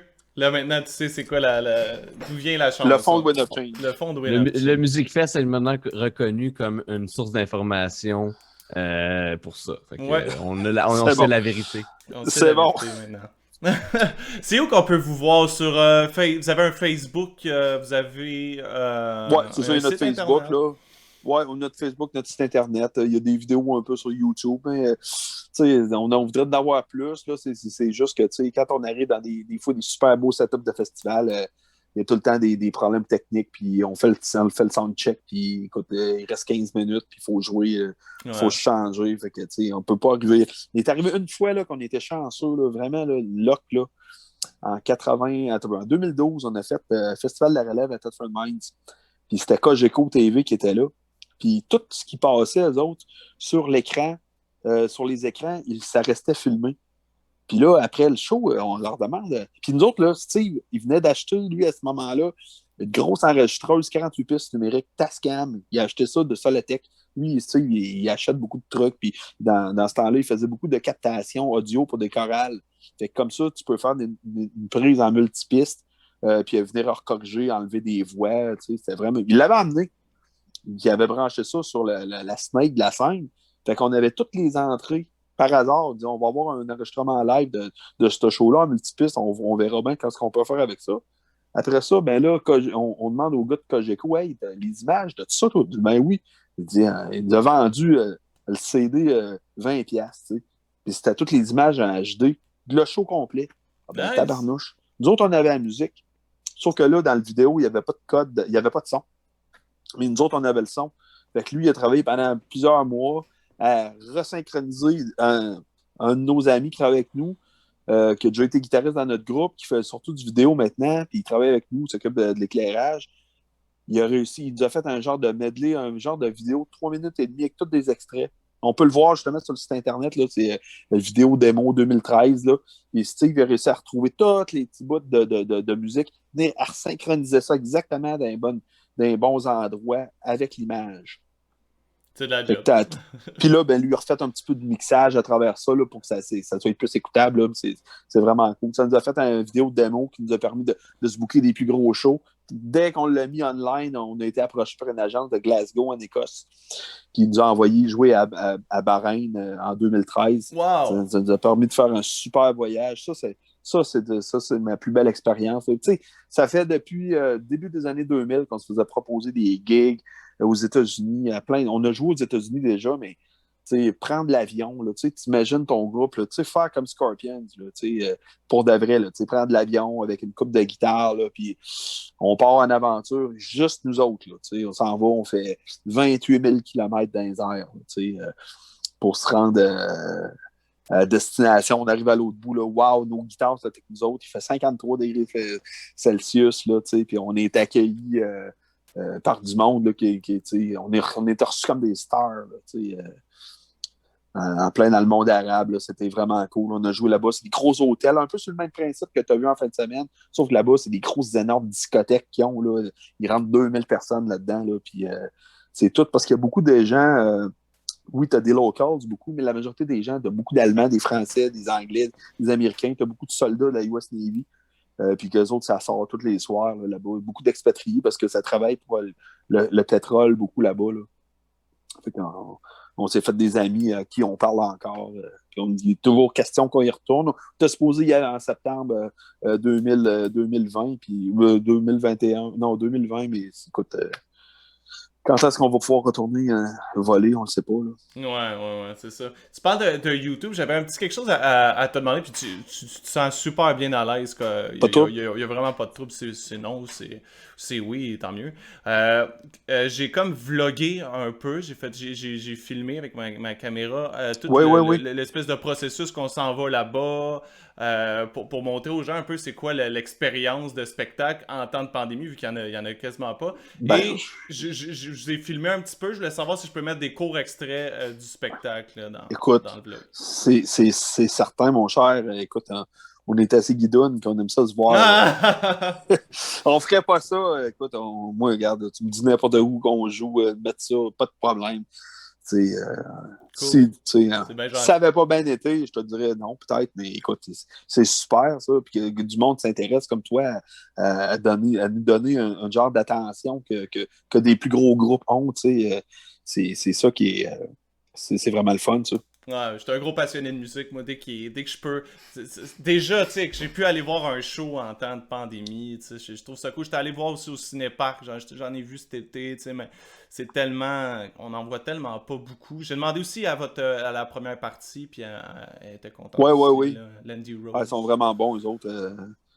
Cette fille-là, c'est de voir faire l'hommage à Pink, là, c'est vraiment bon. Ouais. Je savais même pas que c'était elle. On l'avait vu de filmer un peu. Puis Steve, Steve nous avait parlé de ça. Il dit hey, oui, la fille qui fait l'hommage à Pink, mais on savait pas qu'elle était dans le duo qui faisait la première partie. Puis, c'est ça. Elle ne fait que ça. Donc, elle fait plusieurs productions musicales. Là. Tout le monde essaie de tirer le meilleur. Là. Ouais, c'est ça, exact. Hey Paul, merci beaucoup d'avoir été avec nous. Ça fait déjà un bon moment qu'on a été là. On a eu une bonne gang qui Il me reste un gars à parler. Je voulais te parler d'Adam, guitariste qui joue avec nous. Je voulais faire le tour. Ouais, c'est ça, Adam. Nous, on a eu une succession de guitaristes lead. Hein. C'est pas évident de trouver, d'avoir les bons numéros. Des fois, il y en a que ça les intéresse plus. Puis Adam est avec nous. C'est arrivé tout à fait par hasard. Là. Nous, on avait notre guitariste qui était avec nous depuis 2011. Puis à ce moment-là, lui, il voulait comme arrêter de faire de la musique. Là. C'était comme, wow, on capotait un peu. Là, puis il nous a donné un genre de sursis. Là, puis finalement, par le biais d'un ami qu'on a à Québec, Wax, que plein de gens connaissent, c'est un gars qui est très impliqué dans tout ce qu'il y a de métal et de rock à Québec. On dit, hey, check donc avec lui, il me semble, je le verrais bien que vous autres, il vous connaît. Puis, c'est un gars que je connaissais pas du tout. Puis, écoute, on s'est rencontrés, c'est devenu automatique. C'est mieux jouer avec nous autres. Puis, c'est important d'avoir un gars qui a un super sens de l'humour. Si tu veux faire, parce que Matthias Jabs, c'est un gars, il est là depuis 78 avec Scorpion. C'est un gars qui a décidé de mettre son talent un peu comme Sniper dans Scorpion. C'est un gars qui aurait pu avoir une carrière solo de super guitariste comme Michael Schenker, comme d'autres, mais il a décidé de garder son talent, compléter la rythmique de Rudolf Schenker, si tu veux, tu sais. Puis c'est un gars qui a un super sens de l'humour, qui est drôle, c'est un gars qui fait des coups, puis c'est toujours pas grave.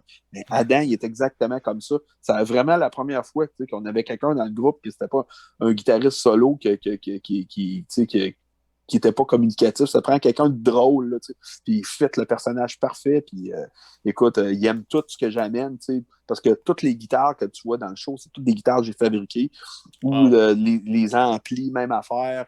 Les décors, ça fait des années, plein d'affaires qu'on accumule, Steve et moi, qu'on fabrique. Tout ce que tu as vu là, c'est tout on-made. Les guitares dans le show, on les voit pas toutes, mais on a une trentaine là, facilement, là, juste des guitares de Scorpion, toutes des répliques. Là, comme là, Adam jouait l'autre soir avec une guitare neuve que je venais de finir dans la semaine, il n'avait jamais joué avec. Il a essayé, bingo, parti avec. Ben oui, j'ai vu ça sur Facebook, la cet Explorer-là. On en a 5 des comme ça, ils ont l'air tous pareils. Je les fabriquais 5, et celle-là, là, sont toujours meilleures une fois à l'autre. Puis, mais c'est un gars qui est vraiment le fun. Pas oh non, je la file pas, elle. Non, lui, il tripe sur tout ce que je fais. Puis, j'aime ça parce que il est très.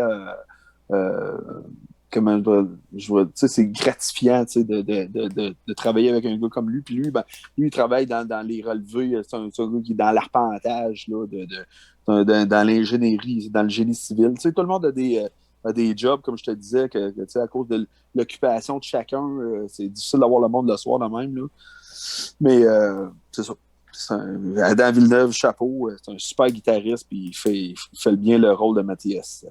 Ah, vraiment. Mais tout le band. C'était vraiment de quoi. Vous avez tout un charisme en plus. Puis en plus, un charisme chacun, mais en plus, le charisme qui se fait en band. C'est ça. Puis tout le monde l'a filé, là, la foule était vraiment dedans. Là. C'est trippant, puis nous autres, c'est l'énigme, on a joué un peu à Montréal à la fin des années 90, puis on n'a jamais été capable de retourner. Il y a des endroits qu'on essaie autant va se booker, comme dans le temps au Medley, qu'il y avait des shows hommages. T'as zéro intéressé. Le 10-30. Ah ouais, le 10-30, c'est... Jamais qu'on était capable d'avoir de contact avec eux ou whatever. Ah ouais, crime, ok. Ouais. Ok. Pourtant, On va aller leur parler. Dites-leur que vous nous avez vus et que ça vaut la peine. Des fois, c'est une question, ils ne payent pas ou ben, des trucs comme ça, mais c'est un show qui vaut la peine. Là, que le monde, quand ils nous voient, là, les producteurs de show disent ah, vous valez vraiment chaque scène que vous nous avez demandé. Là, on comprend. Quand ils voient juste au soundcheck, là, ça valait la peine. C'est pas juste on arrive puis on joue du Scorpions. Non, c'est l'expérience. C'est ça, exact. Faut que tu le feel, Scorpions. Il y a un ADN là-dedans, puis on l'a catché. Là, je crois. S'il y a une affaire que je suis sûr dans la vie d'avoir, c'est ça. Puis aussi, ben, d'aller chercher un petit peu des trucs d'anciens membres aussi. Là, comme moi, ben, je suis chanceux, mon personnage il est là depuis 65. Mais je veux dire, là, comme Steve, il fait le batteur. Il va chercher un petit peu aussi du nouveau, Mickey D. Je ne sais pas si vous connaissez Mickey D, qui était longtemps avec Motorhead. C'est lui, le nouveau batteur de Scorpions depuis 4 ans. Ah oui, ben oui. Mickey D, c'est un super batteur. Mais James Kotak, qui était là pendant 20 ans avant, super drummer, lui a amené beaucoup de personnalité, parce que c'est un gars extrêmement charismatique. Puis on était beaucoup attachés. C'est un gars que j'ai connu, moi, personnellement, dans les années 80. Puis quand il est arrivé dans Scorpions, ben là, on a reconnecté. Il jouait avec Kingdom Come, un groupe qui je ne sais pas si vous avez connu Kingdom Come, c'est un band américain qui s'était fait accuser beaucoup de copier Led Zeppelin. Dans le temps, il y avait les chansons Get It On, ça sonnait comme du Led Zeppelin. Puis lui, ben, il a travaillé avec ce groupe-là, mais il était dans plein d'autres groupes pour arriver avec Scorpions en 96. Puis nous autres, Steve a beaucoup monté son personnage sur ce batteur-là aussi. Là, OK. Hey, je voulais savoir, Mathieu, c'est quoi tu connais? J'aimerais ça parler avec quelqu'un qui connaît un petit peu. Tu connais un peu moins Scorpions, mais c'est quoi? Mettons, dis-moi, c'est quoi les tunes que tu connais de Scorpions? Ça va te donner une idée le monde en général, qu'est-ce qu'ils connaissent de Scorpions. Moi, personnellement, je suis vraiment pas un grand connaisseur de Scorpions. Je te dirais que ce que je connais, c'est les tunes que tout le monde connaît. Ok, mettons, on va mettre des noms. Rain of Change, Rock You Like a Hurricane, No One Like You. No One Like You. Je te dirais que ça serait ça. Connais-tu Still Loving You? Ben oui, Still Loving You, c'est ça. Là, je pense que tu pourrais en nommer, je ferais comme ah oui, c'est vrai. Ah oui, c'est vrai. Mais tu sais, moi, mon père, ce qu'il écoutait, lui, c'était du Led Zepp, Pink Floyd, mettons, c'était pas mal ces deux bands. Et moi, je connais pas mal plus ça. Mon père, il écoutait pas d'hard rock. Là, fait que moi, j'ai pas grandi avec du Motorhead ou du Motley Crue ou du whatever. Mais j'ai découvert ça plus tard. Mais Scorpions, je t'avouerais, c'est pas un band que moi, personnellement, j'ai exploré. Ben ouais, c'est chanceux parce que moi, mes parents, mes parents, nous autres, c'est de la musique d'église chez nous. Fait que, puis de la musique classique, là. Moi, c'était plus loin encore. C'était même pas les Beatles. C'était même pas Elvis, là. C'était encore plus loin. Mon éducation de rock, je l'ai faite toute seule. Par contre, prescription du médecin. C'est ça, pour Scorpions, on va y aller avec... Scorpions, comme je disais, je te dis ça vite, il y a la période embryonnaire, 65 à 71. En 1971, ils ont fait leur premier album, Lonesome Crow, qui était enregistré, mais qui est paru en 72. Donc, ça fait presque 50 ans. Ensuite de ça, tu as toute la période, c'est vraiment partagé, la période qu'on appelle RCA, de 73 à 78. Cette période-là est résumée à la fin avec le premier voyage de Scorpions au Japon. Fait que tu vas aller te chercher Tokyo Tapes. OK? Je prends ça en note. Tokyo Tapes, là, c'est le résumé des années 70. Là-dessus, tu vas voir justement, je parlais de Will Burn the Sky. Tu as des chansons là, qui de 1974 à 78. Sur ça, là, c'est avec Uli Roth, puis le super guitariste Uli Roth, je ne sais pas si vous le connaissez, c'est le guitariste qui a influencé Malmsteen, puis tout le genre de néo-classique. OK? Puis Uli est parti 2 semaines après qu'il soit revenu du Japon. Puis, pour commencer une carrière solo. Puis là, Scorpions sont entrés dans leur période plus commerciale avec Love Drive, Animal Magnetism, Blackout, Love at First Thing. Puis là, ça on appelle les 4 premiers albums Polygram, OK? Mercury, Polygram. Résumé, je t'ai parlé World Wide Live, tu vas aller te chercher ça. Ça prend vraiment les lives pour comprendre. Fait que Tokyo Tapes, qui est un double live enregistré au Japon. Ouais, mais je l'ai là présentement, là, ici. Ouais, j'ai le Master 2015. Là, ça, t'écoutes ça, là. C'est drôle parce que tu vas écouter ça, là, la première fois finie. Ouais, exactement. Puis c'est ça, c'est leur tournée. Dans le fond, c'est 5 spectacles qu'ils ont fait, là, mais ils appellent ça Tokyo Tapes, mais il y a des chansons qui ont été faites à Nagoya, d'autres en tout cas, Nagoya, En tout cas, dans 5 villes différentes au Japon, là, mais en tout cas, c'est pas mal le même set, mais c'est comme si c'était un spectacle complet. C'est toute qu'une expérience. Eux, c'était la première fois qu'ils prenaient l'avion de leur vie là, à 28 ans, là, à 30 ans. C'est la première fois qu'ils prenaient l'avion. Mais ensuite de ça, c'est ça. Tu as World Wide Live, là, c'est pourtant, genre, 6 ans après ça, c'est complètement différent. C'est du gros hard, là, métal, là, pur de l'époque. Là. Fait que ça résume la période Polygram. C'est sûr que là, il y en a d'autres qui sont parus après, mais si tu veux vraiment te familiariser avec le vieux matériel, c'est Tokyo Tapes et World Wide Live. Les deux, c'est deux doubles live. Tu écoutes ça dans le prélat avec des écouteurs, puis tu vas comprendre ce que je veux dire. Moi, personnellement, Mathieu, si tu veux, moi, il y a... Puis je sais qu'il y a du monde qui la connaissent déjà, parce que c'est devenu un classique, puis tout ça, mais la chanson Dezou, moi, je la connaissais pas. Ben oui. Puis cette chanson-là m'a tellement accroché que j'ai pas eu le choix d'acheter des albums. Tu connais-tu, Mathieu, la chanson Dezou? Si tu la connais pas, il faudrait que tu ailles... faut que tu ailles écouter ça. Ouais, mais tu vois, je suis en train d'écouter comme en même temps. Elle, je la connais. Mais tu sais, admettons, j'aurais écouté ça à la radio, je t'aurais jamais dit c'est Scorpions, puis je t'aurais encore moins dit que ça s'appelle Dezou. Mais peut-être que je t'aurais dit c'est Scorpions, parce qu'à cause de la voix, quand même, unique. Ça se reconnaît. Mais tu sais, j'aurais jamais pu te dire que c'est Dezou. Mais tu sais, pour moi, la relation avec Scorpion, puis le hard rock de façon générale, c'est ça. C'est des tunes que j'ai déjà entendues, mais si tu me connais, moi, je suis plus dans l'alternatif, puis dans tout ça, mais dans la période médiévale. Le Moyen-Âge. Le Moyen-Âge. Le Dark Years, là, pour tout le monde. Là, mais ça, c'est pas de la faute des artistes, c'est de la faute de l'industrie. Bah oui, ben, le même parallèle, tu sais. Moi, j'étais un gros lecteur de revues de guitare. J'ai vu le shift qui s'est fait en 91, 92, là, les revues comme Guitar World, par exemple. Là, fallait que tu jouais avec une guitare 24 frettes avec un Floyd Rose, puis que tu aies tes 30 doigts qui étaient capables de jouer des solos de fou. Puis là, quelques années après, là, ils ont tous comme flushé. Tous les guitaristes, là, les journalistes qui travaillaient là, si tu disais que tu aimais Paul Gilbert ou Satriani, ils te sacraient dehors. L'industrie a décidé de se débarrasser des artistes. C'est incroyable. Ça m'a fait capoter. Là. Les années, c'était tough. Là. Milieu 90, là, puis c'est tout le monde, les groupes. Là, moi, ils disent, là, on veut pas dire fuck you Nirvana, mais c'est l'industrie qui a décidé ça. Moi, mon band, c'est Nirvana.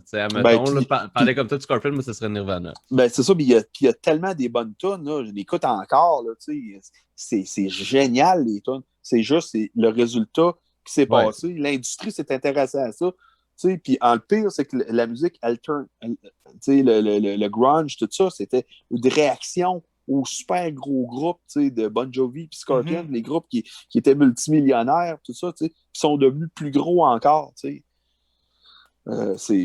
l'industrie qui a fait, qui a fait ça, malheureusement. Ah, ben, ça a évolué. Là.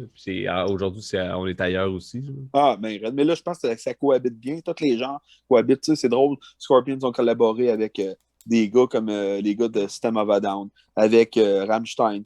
Tu as Billy Corgan de Smashing Pumpkins qui participe à des tunes sur l'album Humanity en 2007. Parce que tous ces groupes-là... T'as dit qu'il y avait une tune avec Post Malone aussi. Ben oui. Fait que c'est ça, tu t'aperçois que, c'est ça que je disais tantôt, les musiciens entre eux autres, là, à quelque part, il y a un respect que les amateurs ne voient pas. Puis je pense que quelque part, quelqu'un qui trippe vraiment sa musique peut s'intéresser. Moi, j'écoute du hip-hop, là, j'écoute du rap, j'ai toujours aimé ça aussi. Moi, j'écoute vraiment de tout, là, j'écoute du classique aussi. Je pense que tu peux aller chercher ton compte dans tout type de musique. T'aimes vraiment ça. Exactement. Sinon, c'est vraiment le fun. Ben là, maintenant, en plus, tout est accessible. Puis on est d'une période. Là, moi, je suis chanceux, je suis toujours dans la musique. Mes enfants en écoutent. Ma fille qui est malade de musique, elle écoute de tout, de ABBA, aller jusqu'à Rammstein, à Pierce the Veil, elle tripe sur tout. Là, puis tu écoutes ça avec, puis tu te dis, Criff, tout est bon. Absolument. Tokyo Tapes, World Wide Live. J'ai mis ça dans mes playlists, puis moi je travaille en écoutant de la musique, fait que je vais écouter ça. C'est bon. Mais il y a tellement d'albums Scorpions, là, à un moment donné, c'est un voyage. Quelqu'un me dit, moi, comme je disais au début, Wind of Change, le sifflet, regarde, man. Commence à écouter Lonesome Crow jusqu'à maintenant, là, tu vas voir que c'est un voyage. Un voyage dans le temps. C'est-tu autant pire que moi qui se fait tout le temps parler d'I Was Made for Loving You? Ben, c'est ça. Mais tu sais, même, mais I Was Made, là, tu sais, moi, je l'ai entendu. Écoute, je me souviens quand cette chanson-là, ça a sorti, là, tu sais. Écoute, je l'avais pas, mais j'avais un cousin qui avait la cassette 8 pistes de Dynasty, là, tu sais. Ça roulait tout le temps, là, tu sais.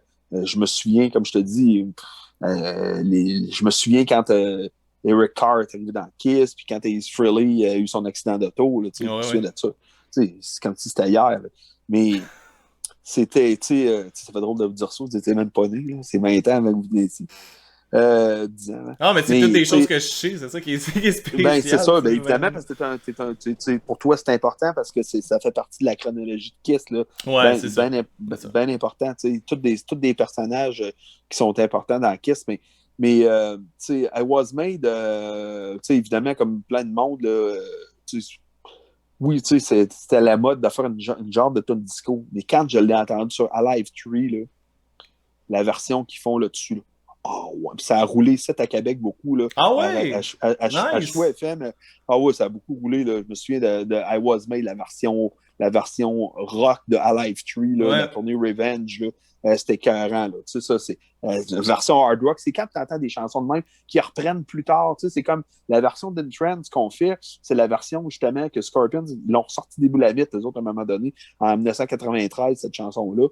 Puis c'est nous autres, parce que tu fais la version des années 70 qui était un petit peu funky, là, tu sais. C'était pas au goût du jour, mais eux autres même sont capables de reprendre des tunes avec le temps.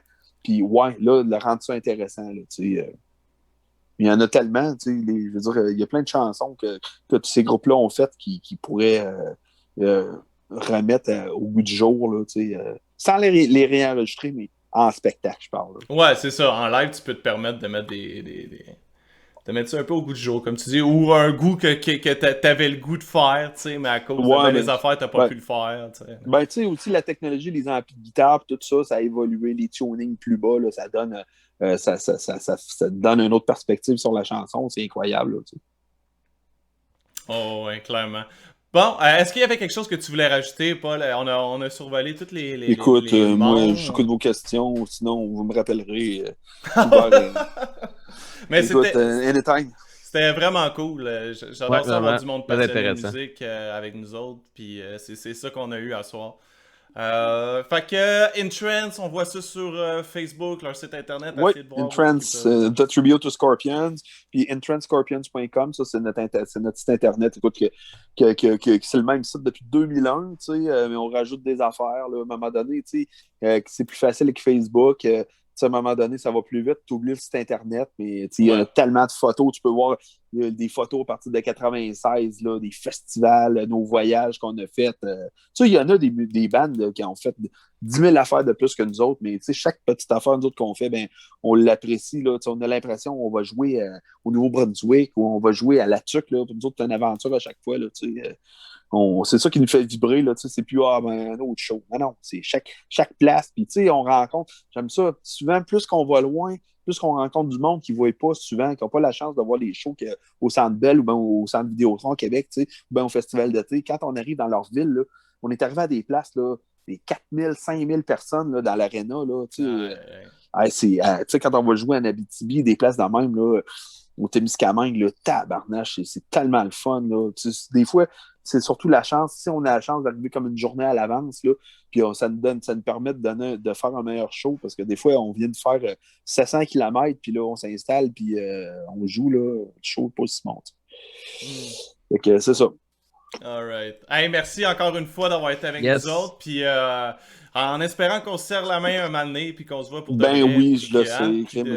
Comme j'ai vu, je savais pas ce que t'étais l'autre soir, hein. J'ai tellement crié quand vous avez dit mon nom avec ma blonde. Ah oui, dis-donc, mais vous avez même pas entendu. En fait, j'étais pas à côté, j'ai changé de place. Ah, ok, sérieux. Ouais, parce que j'étais comme positionné un peu en arrière du stage, là, si on veut. Fait que je suis juste allé les voir. Y a-tu une autre place? Puis il restait comme une autre chambre. Fait qu'on a pris ça là, puis on était juste devant vous autres. Fait que c'était super cool. Là.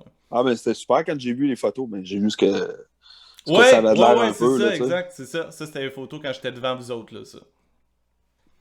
C'est vraiment cool. Alright, Paul, merci beaucoup encore une fois. Fais attention. Rock and roll, guys. Rock and roll. Merci. Bye. Bye. Salut. Ciao. Bye.